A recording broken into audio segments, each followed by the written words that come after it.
Saraswati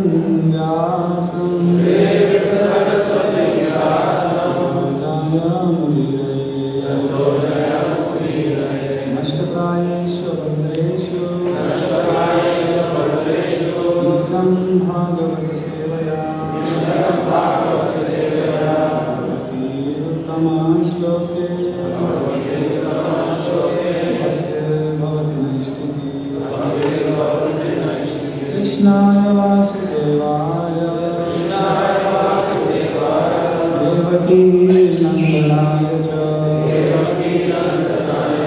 नंदगोपकुमाराय गोविंदाय नमो नमः। From Srimad Bhagavatam.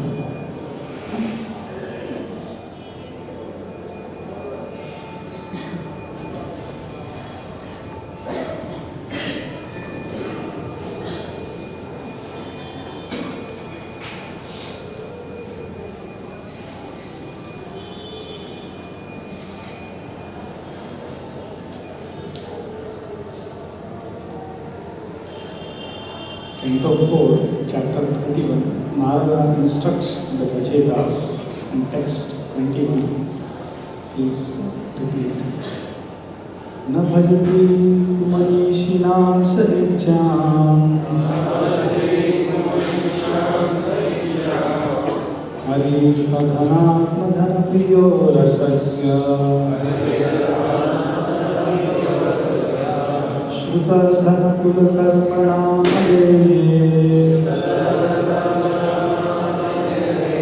Vidadhati papam janeshu satsu Na bhajati manishinam saijam Hari adhanatma dhana priyo rasagya Dhana Shruta dhana kula karmanam aderye Vidadhati papam janeshu satsu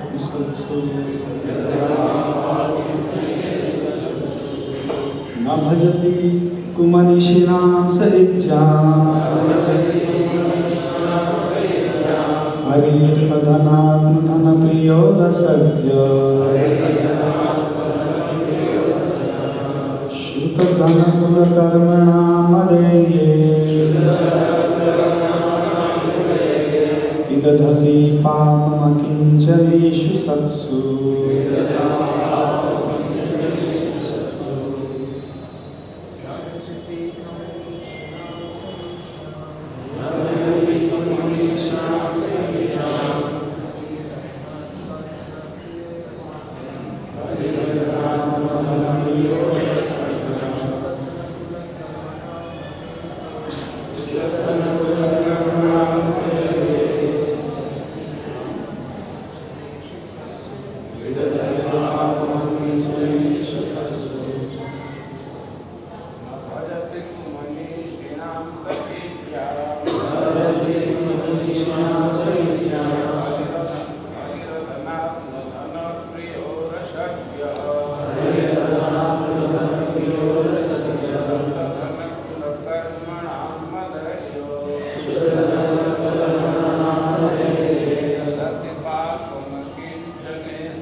Word meaning. Na, never. Bhajati, accepts. Kumanishina, of persons with a dirty heart. Saha, he, Ijjan, offering. Hari, the Supreme Lord. Adhana, to those who have no material possessions. Atmadhana, simply dependent on the Lord. Priya, who is dear. Rasagya, who accepts the essence of life. Shruta, education. Dhana, wealth. Kula, aristocracy. Karmana, and the fruitive activities. Madhya, by pride. Ye, all those who.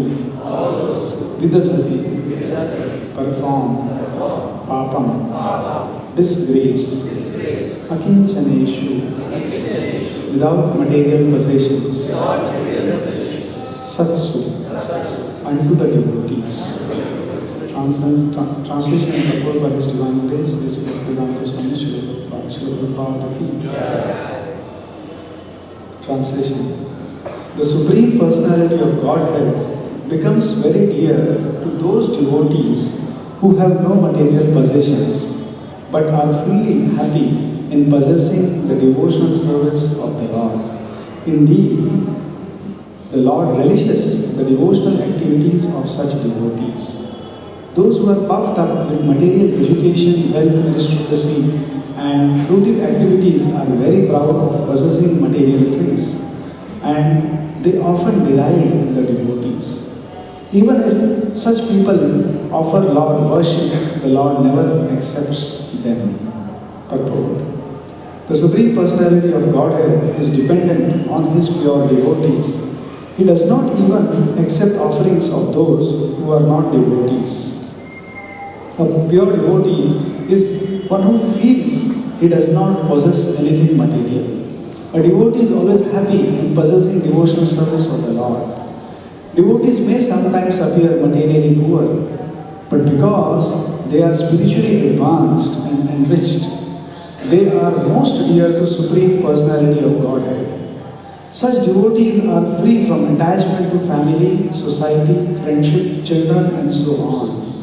They abandon affection for all these material possessions and are always happy in possessing the shelter of the lotus feet of the Lord. The Supreme Personality of Godhead understands the position of His devotees. If a person derides a pure devotee, he is never recognized by the Supreme Personality of Godhead. In other words, the Supreme Lord never excuses one who offends a pure devotee. There are many examples in the history. Examples of this in history. A great mystic yogi, Durvas Muni, offended a great devotee, Ambarish Maharaj. The great sage Durvas was to be chastised by the Sudarshan Chakra of the Lord. Even though the great mystic directly approached Supreme Personality of Godhead, he was never excused.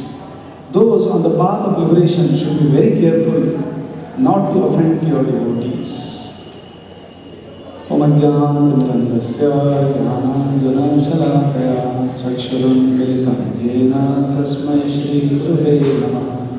Shri Chaitanya Manodrishtam Sthapitam Yena Bhutale Swayam Rupa Kadamahyam Dadati Swapadantikam Vande Shri Guru Shri Padakamalam Shri Gurum Vaishnavam Shri Rupam Sagrajatam Sahagana Raghunatham Tam Sajivam Sadhaitam Savadutam Parijana Sahitam Vishnu Chaitanya Shri Radha Krishna Padam Sahagana Lalita Shri Vishakhantam Namo Vishnu Pada Krishna Krishnaya Bhutale Srimate Bhaktivedanta Swami Name Namaste Saraswate Deve Gauravani Pracharane Nirvishesha Shunyavadi Paushatya Deshakarane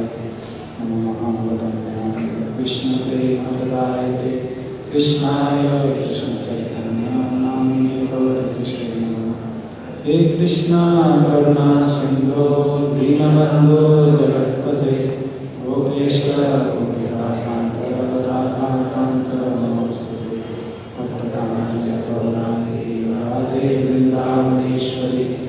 वृषभानुसुते प्रणमामि हरिप्रिये वाञ्छाकल्पतरुभ्यश्च कृपा सिन्धुभ्यैव च पतितानां पावनेभ्यो वैष्णवेभ्यो नमो नमः। जय श्री कृष्ण चैतन्य प्रभु नित्यानंद श्री अद्वैत गदाधर श्रीवासादि गौर भक्तवृंद। हरे Krishna Krishna Krishna Hare Hare Hare Ram Ram Ram Hare Hare. Hare Krishna. First of all, I would like to seek blessings of all the devotees. In fact, this is very exalted shloka, and as the shloka tells that Lord accepts any offering, or is rather eager to accept any offering from devotees, but doesn't take anything from non-devotee. So certainly I feel this will not be accepted by the Lord, but only if you bless, then it is possible. Such a wonderful shloka is given. So I seek blessings of all devotees so that I can say something as a service for my purification. And whatever good comes out, it is only because whatever I have heard from my superiors, from the books of Srila Prabhupada, that you will be getting. And whatever mistakes will be there, please forgive me, because those are because of my own deficiency in Krishna consciousness. So here, as Prabhupada is telling, the Supreme Personality of Godhead becomes very dear to those devotees who have no material possession, but are fully happy in possessing the devotional service of the Lord. Indeed, the Lord relishes devotional activity of such devotees. Those who are puffed up with material education, wealth, aristocracy, and fruitive activities are very proud of possessing material things, and they often deride of the devotees. Even if such people offer the Lord worship, the Lord never accepts them.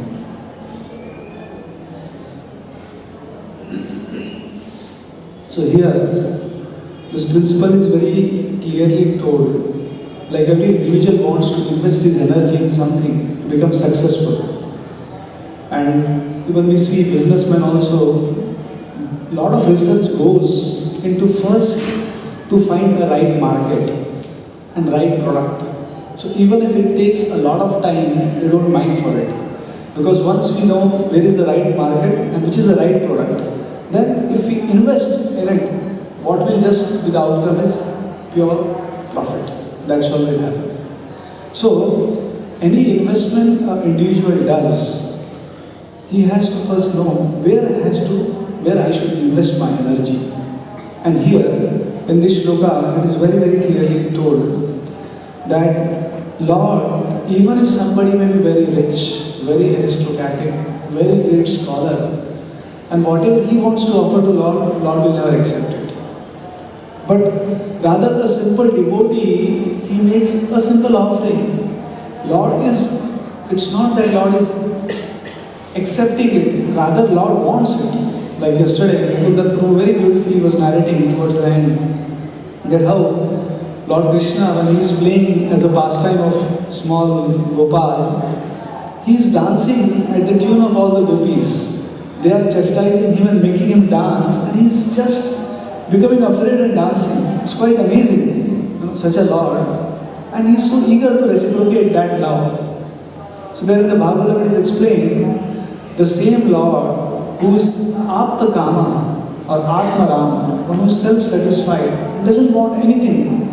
He becomes Tanya Kama. He is desirous of the mother's milk. And when Mother Yashoda was churning this yogurt, and she was completely absorbed in singing the glories of Krishna, and he was taking rest. He woke up, he came, and he stopped the churning rod. Very much he wanted mother's milk at that time. And Mother Yashoda was amazed to see that he is such a small child. And how he got such an intelligence that where he should catch hold of. That he is exactly catching the rod so that the work will stop. And then still she was again continuing. Sometimes mother do like that to see whether child is really wanting or if he wants to just create disturbance. So it is explained that he caught hold of mother's hand and he climbed on mother's lap. And he only started sucking the milk. Means, without endeavor of Mother Yashoda, he was so eager to reciprocate that love. So Lord, who is so, I mean to say, self-satisfied, but he wants that let me reciprocate the devotion or love with the devotees. On contrary, a person who is not having those devotional disposition or becomes proud of any possession, the Lord doesn't like this. So one in Kerala, there is one very famous temple, very huge temple also, Guru Vayur. This is Lord Krishna's temple only, and the deity was gifted to Guru and Vayu. That is Brahaspati and Vayu. The Lord's deity was gifted, and then that deity was installed, and the temple was built, and the worship was going on. So, in the same place, there was a Brahmana, very scholarly Brahmana, who was staying there, and a great logician. His name was Bhatta Hari. And while he was staying there, one of his relatives contracted a very deadly disease. And he thought, I know the scriptures, I know the mantras, I will remove that disease. So what he did, he, by some mantras, he took that disease on his body so that his relative's disease will go. And that happened. But then later on, when he tried to remove the disease, it was not going from his body. So he became very much worried. So he went to this place, that place, so many people he went, and that disease was not going. Finally, he went to some of their pujaris and some devotees. He asked, what should I do? So these were the devotees. They said, went to one of the sage, in fact, and not sage, one of the devotee went, and he asked the devotee, what should I do for this? He said, start enjoying from fish, and the disease will go. And this Brahmana was disgusted. He said, what is this? Start enjoying from fish. So he came to other devotees and he said, what kind of this devotee is? I went to remove the disease. I asked what should be the thing, and he's telling, start enjoying from fish. So the devotees, they laughed. And they said, actually, you didn't understand the purport of that. He is telling that start discussing the glories of the fish incarnation of the Lord. From there, all the Dashavatars will start discussing. Unless and until you relish and you submerge your mind in discussing the glories of the Lord, you start from fish incarnation, the disease won't go. So he was amazed to hear that purport. And then he said, but I am a logician, how can I discuss the glories of the Lord and this Dashavatars? He said, no. You just simply, because it is that devotee's desire, you just do it. Krishna will empower you, don't worry. So he was a little hesitant, but they thought there is no other way. And then he started composing. And sure enough, as he started composing, so many inspirations were coming to him, and the pastimes were getting revealed to him. In fact, wherever he will find confusion that how this pastime took place or exactly how Lord appeared, just like Lord Narasimha, how he appeared through filler and how he was looking like, then Lord appeared in front of him and showed how he appeared from the pillar. And he started composing. And even Lord Krishna's pastimes, various pastimes, Krishna used to appear and show those pastimes to him. And then he composed a very big literature, poetic literature called Narayani. And that became very famous in that area. Now also, they recite this Narayani, just like, in front of Lord Jagannath, what is recited is Gita Govinda. Similarly, in front of Guru Ayur, Lord Guru Ayur, this Narayani is recited. And it was so beautifully discussing all the pastimes of the Lord that everyone was amazed and charmed by it. So it became a culture practically that anyone who comes to the darshan of Guru Ayur, first he will recite this Narayani and then he will go and take darshan of Guru Ayur. And after some time it was like, this is the first thing. As soon as you enter the temple, either you hear Narayani or you recite Narayani and then you go and take darshan of Guru Ayur. Like that. But what happened is, because of this Bhattahari became very proud.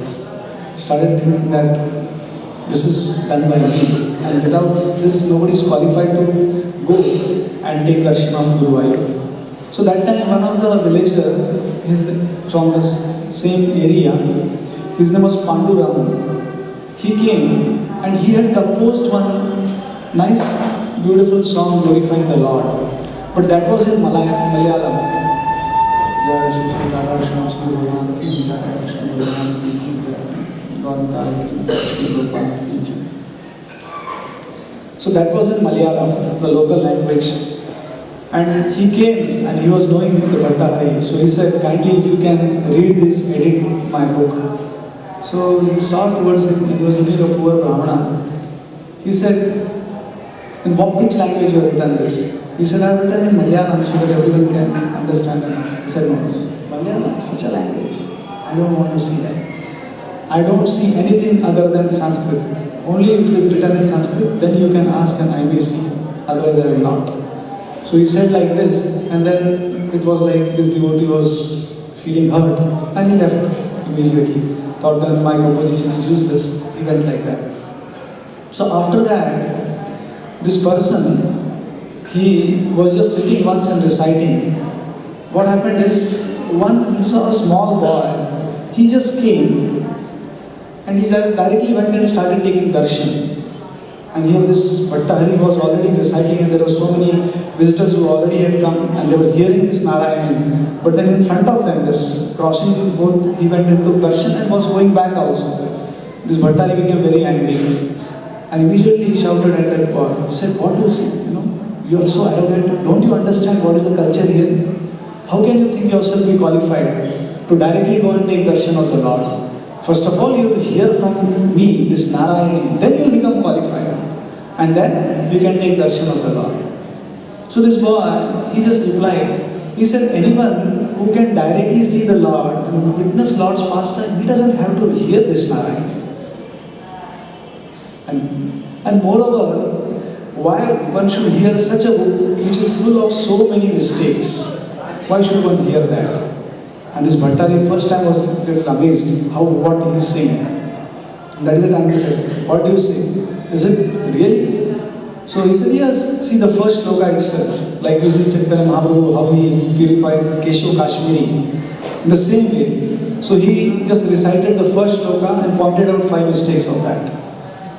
And then he recited second sloka, he pointed out 10 mistakes. Then third sloka, 15 mistakes. And now this Bhattahari was becoming very, very embarrassed in the whole assembly. Then he understood, and then his ego was thoroughly purified. And then he understood he's not an ordinary person, he's the Lord himself. Then he fell at his feet and then he said, please forgive me, what should I do? He said, see, a great devotee had already come. Panduram, and who has given this composition. So what you have to do is, first of all, you search for him. Go, fall at his feet, take dust off his feet. Then only you will be forgiven. And then this blemish from you will go. And from next day onwards, the same what he has composed, that also should be recited in front of the Lord. Then your recitation will be accepted by the Lord. So he saw that time, immediately that disease had come on him. Because of this offense. So immediately he went, searched for that devotee, then he fell at his feet, took the dust, applied on his body, and then he begged forgiveness. And then from that day onwards, first the composition of Panduram, that is recited in front of the Lord, then Narayani is recited. So here also, this is very clear that, in fact, whatever is given by the Lord for a devotee is actually just to facilitate his service towards the devotee, service towards the Lord. That's all. But if one takes it and becomes proud, then Lord will not be happy to accept such an offering that way. Just like here, this Bhattahari, initially he didn't have any qualification. But what was his qualification? He simply tried to follow the instructions which were given by the devotees. And he was empowered that way. And that's what we see in the life often, that many things we feel I will not be able to do. But the point is, we simply just strive or make an endeavor to perform because the devotees want it. Miraculous things happen. Prabhupada disciple Shyam Sundar Prabhu often says, he says that when we were in Prabhupada, we were experiencing the magic of Krishna consciousness. that wonderful things are happening. We never imagined that we can arrange such a big pandal program in Bombay. It's a foreign place and raise such a funds and then do such miraculous thing, or meet George Harrison and then such a preaching can take place in London. So it was just a miracle. We were just simply trying to do what Prabhupada said, and that's what miracle happens. But on contrary, this is also an experience that when a person, he tries to do on his own what he wants to do, and especially if it's not in line with what gurus, they say, then whatever a person does, somehow or other, some hurdle comes and things don't move. Or if things move, after some time they fall apart. And then we see what's happening, the same, all endeavor is put, all energy is put, everything is done, but what is lacking? And even though it appears that this is going to be, my plan was perfect and I felt that everything will happen, everything was in cooperation, and still something happened and it collapsed. Because ultimately, the whole world is run or governed by the Supreme Lord, and He knows how it is going to run. It's not any particular formula which is designed by a human being or his stout intellect or his years of experience can define that. Because if Krishna wants, things will happen. And if Krishna doesn't want, things will not happen. And for a practitioner sadhaka, what Krishna wants is very difficult to understand. So if he simply follows the words of the superiors, the spiritual master and Prabhupada, then things will manifest. And Prabhupada also, he showed through his life these things, and then his life and teachings completely were filled with those aspects only. But he simply just tried to, of course we know through Shastra that Prabhupada is a person who was prophesied already by Lord Chaitanya, Nityananda, Bhaktivinoda Thakur, that he'll come and spread Krishna consciousness all throughout the world. But the way Prabhupada exhibited that through his life was through completely following the instruction of Bhaktisiddhanta Saraswati Thakur. And then such a miraculous thing happened. I was just reading this book of His Holiness Mukunda Maharaj, Miracles on 26th 2nd Avenue. So very amazingly, the Mukunda Maharaj, he tells the initial days when Prabhupada was preaching and how much struggle was there. We hear that in Lilamrit also, but here in some more details it is given. So the Mukunda Maharaj says that those days we were coming and we were very new, very cool. We were not knowing, what Swamiji wants to do. Now we appreciate. He said, we just came. He said, I came because there he was singing Hare Krishna mantra and I liked. I was a musician, so I accompanied that and I was there. So he said, what philosophy he spoke, I also didn't understood much. But then, he said that when I went to Babari, he said, it was such a place. It was like, he said, as soon as you enter into Babari, two smells will be very, very strong. Smell of wine or beer and urine. Because all those hippies there, they will be completely drunk and then they will urinate there only. So it was such a strong smell. So very difficult to enter into that place. And they were lying here and there and it was very dingy, dark. He said, and then Prabhupada from there he shifted and he went to one of the loft. He was there. So I had come for that place looking, and it was such a place. And as soon as I approached, I saw all hippies lying in there, a strong smell coming, and then there was a staircase. There was no light at all. Upstairs, Prabhupada was there. And then as soon as I was climbing, both the smell was coming, and I was feeling, is this the place that Swamiji is there? And he said, as I was climbing the stairs up, then gradually I started hearing the sound of Kartal. And then I was confident, yes, he's here. So I mean to say, if you see the contrast of what Prabhupada was, what culture Prabhupada was brought in, he was Bengali. Today also, when most of the part of India, the culture is already vanishing, but Bengal still has culture. And that is the time he's coming from traditional Gaudiya Vaishnava family. He's born, brought up and raised in that family, and then he's a sannyasi there. And now he's coming in such a place and he's staying. It was difficult to comprehend. And the Kardal sound was coming, and as soon as he said, I came, and then I came to the loft, and the whole atmosphere was different. Now there was nice incense, the fragrance of incense was there, devotees sitting, and nice kirtan was going on. That was a divine atmosphere, he said. And I reached there, then I heard. Then he said, always I was having this doubt that why this Swamiji has come here. So once I asked him, that Swamiji, why at this age of 70 you have come here? And he said, he simply answered that my spiritual master wanted me to go and preach in West. Therefore, to fulfill his instruction, I have come here. And then Mukunda Maharaj writes there, he says, I was just amazed. I said, how come a person is giving his whole life to follow somebody's instruction? Because he didn't know what is the concept of spiritual master also. He said, for one person saying something, one person is giving his whole life in such a hardship, in such an area. It was difficult for him to comprehend. So somehow he was telling that, I was not able to understand the philosophy what Prabhupada is giving. But then Prabhupada gave a Bhagavatam set. He sold it to me, and then I took that and I took it in the home. He said, when I was reading it, because Prabhupada's accent was quite heavy in Bengali, so it was difficult for them to understand.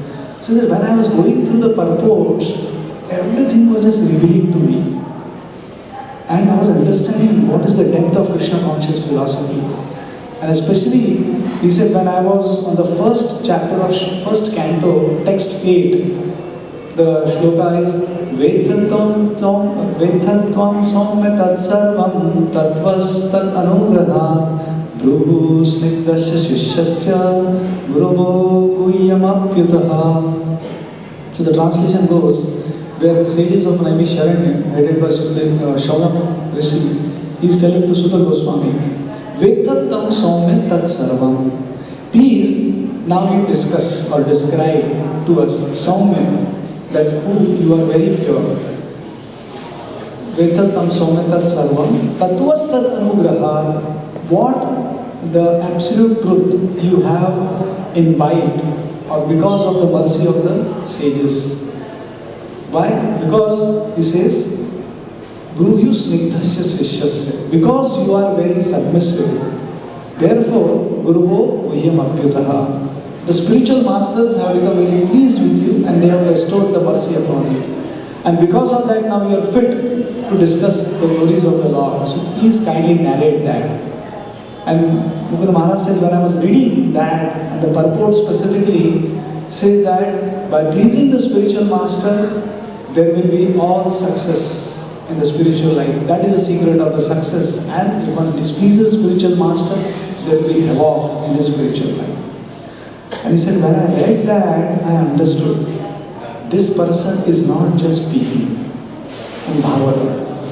His whole life is about submission to his Guru and pleasing his Guru. And he said, that is the time I developed appreciation for Prabhupada. And I felt I should surrender to this person. He is not just speaking, but he has undergone such hardships and the realizations he is writing there. So, still there was so much struggle, we were not able to understand, appreciate. He goes on to discuss them, but still in those situations Prabhupada is preaching. So he said that even after that there was initiation ceremony, we got initiated. And then after 1 or 2 days of initiation, I had already a plan that I want to go to India. 2 times already I made a plan and the plan got spoiled. But this time I was very sure. He said, I and my wife, both of us, we have made a plan and then we thought we'll tell Swamiji. So he went. Just imagine Prabhupada has come to preach in West and he has so many dreams and plans, and those who have just got initiated, Prabhupada wants their assistance to really spread the movement. And then he is coming and telling Prabhupada, I have decided I want to go to India. You are from India, please tell me, I want to go to Delhi if you know somebody so that I can go and stay and you can tell me where to go and what to do. It's like what Prabhupada can say. He's already said everything. His whole plan is said. Prabhupada was just listening. But then Prabhupada, he was so accommodative, at the same time so compassionate. Said that Prabhupada very patiently heard. Then he said, yes, yes, I have some acquaintance in Delhi. So when you go, you meet such and such person, then he'll help you out to see what's there in like India and all these things. And before that, Prabhupada already spoken about Krishna consciousness and everything. So Mukund Maharaj says that we were so new, we were not able to understand the value of spiritual master. And he said, but after that, while I was going out of the room, that time Prabhupada just, when I was on the door, Prabhupada just said that actually it will be nice if you can help me preaching in the West Coast. And I just turned back, I saw towards Prabhupada and I thought, not I, because I'm already going, how can I? After all, this is the third time my plan will be spoiled. So he just thought and then he just walked. And then, because he had told Prabhupada that first my plan is that I want to go to Oregon. There, my wife and both stay from that place. We meet our friends, and one of my friends is coming. I will meet with him, and after that we'll come to San Francisco, and from there we'll board the flight and we'll go to India. And Prabhupada wanted to preach in San Francisco, like that. So therefore Prabhupada said, but then he thought, I just, few days I'm here, how can I assist Prabhupada? Like that. And just imagine from Prabhupada's viewpoint, he's gone means he's gone. You know, whether we'll come back and then whether what will happen. So there was complete uncertainty. So then Mukund Maharaj said that he had gone to Oregon, then he met with his friend, those were Shyam Sundar Prabhu and Malati Mataji. And then they were in their, what we say, enthusiasm, they were telling, actually when we were in New York, we met one Swamiji, he's a very wonderful person. And then he came from India and gave us the nice philosophy. Then there was a discussion, till late night the discussion was going on. And then both of them were excited. They said, we want to meet that Swamiji. He said, yes, you know, you can go and meet. Anyway, he's planning to come to San Francisco. So you can go to, because they were also planning to go to San Francisco. And then you can invite Swamiji. He said, my plan is I'm going to India. Then he said, like Shyam Sundar said, why don't you stay in San Francisco? You also stay. And we'll invite Swamiji together. He said, so that is not possible, he said. 2 times I wanted to go to India, now I'm desperately wanting to go to India. He said, what's there? He said, there is great fun in going to India. He said, then is there no fun in preaching, or the Shyam Sundar Prabhu story, is there no fun in inviting Swamiji and then helping him there? So his mind was really reeling. And then he came back, he was thinking, he was looking towards his ticket, what should I do, that way. And then he was discussing with Janki Mataji, what should we do? And then she was also telling, no, I think we should stay and we should help. So finally he decided what, and then finally thought, better I stay back. And I will invite Swamiji here and then assist in the preaching. That's how he immediately then went to San Francisco and then he invited Prabhupada. So this was the scenario. In that scenario, Mukund Maharaj says that Prabhupada was preaching. So much hardship, so much struggle was there. But then because he was really wanting that let me try to please my spiritual master. Through that, my service will be acceptable. So this is what the secret is. I mean to say, like Arjuna also, he says the same thing. When he sees that he is defeated by the infidels, he was amazed that how come I am the same person where great warriors like Bhishma, he came in front of me, he couldn't stand. Karna couldn't stand. Duryodhana, Dronacharya, all these warriors, I defeated them. But then here, infidels, they are coming, they didn't have proper weapons, I was defeated. And then he reflects on the teachings of Lord Krishna and he remembers. And he says, Tadvai dhanush tad ishavatsa ratho hayastu. I have the same Gandiva. Tadvai dhanush sa ishavaha. Same horses and chariot I have. Sa ratho hayaste. So ham rathi. I am the same person, builder of Gandiva. But how come within no time everything is just, what we say, become powerless? Then he says, it is as if the fire is ignited to the ash. Nothing is going to happen. And we put a key, nothing will happen. So he says, it's only one thing is missing. The Lord is missing here. And the Prabhupada writes that actually Krishna empowered Arjuna because it was required. And now, for going back to Godhead, that empowerment was not required. Arjuna would have gone back like that also. But to perform the service, that empowerment was required. And then it was not required, Krishna withdrew that power. And now Arjuna was without any power. And Arjuna realized that actually, I didn't need the whole thing. The battle was not fought by me. It was fought by Krishna. But I just became an instrument. Nimitta matra bhava sabyasachi. So, in the pursuit of one's life, when he wants to offer some service to Guru, to Srila Prabhupada and all the parampara, he understands that when he aligns himself with the instructions of Prabhupada and all the acharyas, then naturally what is going to happen, even if things appear opposing, things appear impractical, that they will not happen, but they will happen. Because ultimately, who puts all things together at one place? That is Krishna. He puts all things at right place. And then miracles happen in person's life. And then he experiences those miracles. So that's what it is. And then Krishna very happily accepts such a person's service. And he not only accepts that, he offers the blessings. So finally, just same one of the episode comes where same thing, such a great scholar in Chaitanya Charitamrita like Devananda Pandit. It is spoken about him that he was a Brahmana. From his childhood, he was completely non-envious. He was very gentle, very polite. He was full of all virtues, very pious.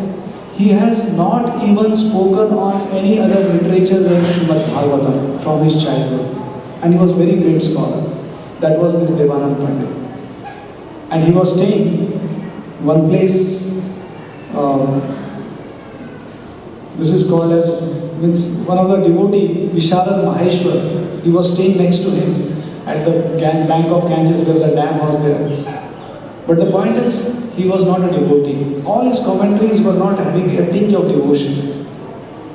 And Chaitanya Mahaprabhu once, he wanted to go to meet Visharad Maheshwar, and he saw the house of Devanand Pandit and the Bhagavatam recitation was going on. And he became very angry. He started shouting. He said, what this person thinks of himself? He thinks himself as a great scholar. He doesn't have a tinge of devotion. He doesn't understand Bhagavatam from beginning, middle and end, only discusses about pure devotional service and nothing else. Sukdev Goswami, he has churned the yogurt and gave the cream as Srimad Bhagavatam. But this person doesn't understand anything. I want to go and clear the Bhagavatam. He started running towards him. Like that, all devotees stopped him. So this is Lord Chaitanya. He's behaving in such a way towards Devanand Pandit. And then all devotees, Devanand Pandit also heard, but he didn't understand. Because he was not a devotee, he couldn't appreciate the behavior of Lord Chaitanya. Then matter went like that. But afterwards, one of the very great devotee, Vakreshwar Pandit, he happened to came to that place. And he stayed in the house of Devanand Pandit. So now Lord Chaitanya, who is Supreme Personality of Godhead, very merciful incarnation, but Devanand Pandit, even though he is reciting from childhood Bhagavatam, is not able to understand. But when Vakreshwar Pandit Prabhu came and he stayed, then seeing the devotion of Vakreshwar Pandit Prabhu, his heart melted. Devanand Pandit started thinking, what is devotion? What devotion means? How sweet it is. And he developed appreciation for Vakreshwar Pandit. And in that appreciation, he started serving Vakreshwar Pandit. And in fact, when Vakreshwar Pandit used to dance, we know that he is a very great dancer. 72 hours together he will dance, and he will guard him, make circle around, and then so that devotees will not come in, so that he can dance nicely. Whenever Vakreshwar Pandit will fall, he will catch him and then remove the dust from his body. Like that he was doing. And just by that service, Lord Chaitanya became very pleased. So same Devanand Pandit, when Srivas Thakur went to hear the recitation of Srimad Bhagavatam, this Devanand Pandit, when Srivas Thakur in his ecstasy, he was exhibiting that ecstasy, hearing the Srimad Bhagavatam only, but the students of Devanand Pandit saw it as a nuisance. And they threw him out. And Devanand Pandit also didn't saw anything wrong in that. He was quiet. And therefore Chaitanya Mahaprabhu was very angry with him. And here, now, his heart is transformed in such a way that when Chaitanya Mahaprabhu, after taking sannyas, came back to Kulia Gram, And that time he was showing his mercy to everyone, forgiving offenses of everyone. That time Vakreshwar Pandit came, and then he fell at, no, Devanand Pandit then fell at the feet of Lord Chaitanya. And he said, my dear Lord, please forgive me. And Chaitanya Mahaprabhu, because he has served Vakreshwar Pandit, then he forgave him. And Vakreshwar, this Devanand Pandit was telling, my dear Lord, I am such a fool, I don't understand the Srimad Bhagavatam. Please tell me, how I can understand this Srimad Bhagavatam. And that is the time Chaitanya Mahaprabhu he said that actually Srimad Bhagavatam discusses nothing but only pure devotional service. And when we serve the devotees, then only the import of Srimad Bhagavatam is realized. It's the essence of Shastra, and Krishna is realized in no other way. Said only in 4 ways Krishna is realized, or very easily accessible. He is accessible in the form of Tulsi, in the form of Ganges, in the form of Srimad Bhagavatam, and in the form of devotees. He is so easily accessible in these 4 forms that we don't have to install Krishna also. Just like the deity has to be installed. And there are so many mantras and mudras and all things have to be done. But this form, Krishna is very easily accessible and he accepts the service. So, if we devote ourselves to devotional service, to the service of devotee, then we will be able to recite and give the Bhagavatam. So this way, Devanand Pandit was so proud. But just by getting the blessings of Vakreshwar Pandit and serving Vakreshwar Pandit, the devotion aroused within his heart. And that's what we see, the life of Prabhupada is completely surrendered to Bhakti Siddhanta Saraswati Thakur. And then you see such a glorious thing happen. And the whole world, or even his disciples, Bhakti Siddhanta Saraswati Thakur's disciples were telling that it is not possible to spread Krishna consciousness. But Prabhupada had that innocent faith. No. Whatever it may be, my spiritual master wants it. Even if, because when he went to New York, Prabhupada writes that 2-3 times he was coming back towards the same dockyard to see the ship when the ship is going to go back. Because things were so tough, things are not happening only. But then Prabhupada, every time when he saw that and he was saying still, I will not go, better I will die here, but I will not go back. Why? Because Bhakti Siddhanta Thakur, my spiritual master wants it. So actually, Krishna, when he sees that one is having that devotional disposition to serve him or his associates, then he accepts the devotional service.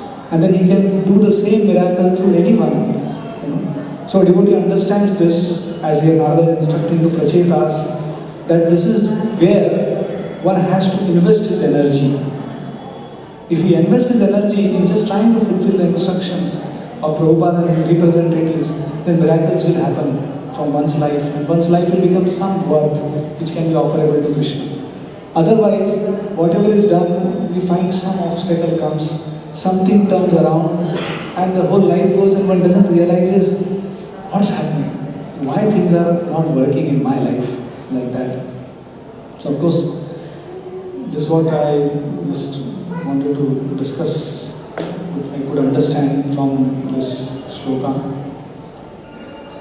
And I beg blessings of all the devotees that I can just try to, these were beyond my realizations, but whatever I heard from my superiors, I just try to share with all of you, so that I can also invest my energy in this direction, just trying to please Prabhupada and trying to follow the instructions, so that the service will be someday acceptable with the Lordships.